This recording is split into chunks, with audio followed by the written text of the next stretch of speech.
The leader of the indigenous people of Biafra, IPOB, Nnamdi Kanu, has urged the World Medical Association, WMA, to direct the Nigerian Medical Association, NMA, to ensure immediate release of its report of 22nd September 2025 to the Federal High Court within the mandated 4-day window.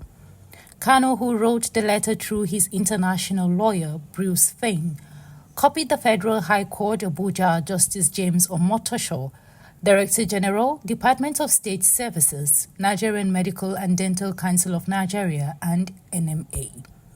The letter, which was made available to journalists by Bruce Fein, made some demands which include recognition of the role of Emeritus Professor Martin Agaji as Kanu's physician of choice, free from intimidation.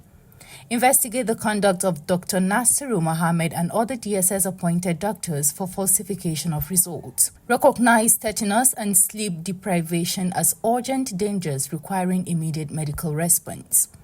Institute an independent oversight mechanism to guarantee medical ethics and patient rights in cases involving Nnamdi Kanu and other detainees in Nigeria.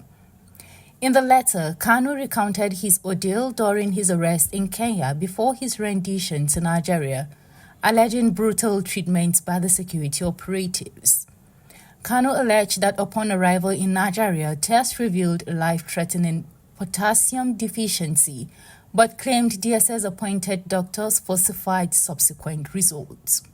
He warned that untreated tetanus-induced sleep deprivation, combined with his other conditions, placed him at risk of stroke, collapse, or sudden death. The letter concludes by saying that without immediate decisive action by the WMA and NMA, Nigeria's criminal medical neglect of Nnamdi Kanu may prove fatal.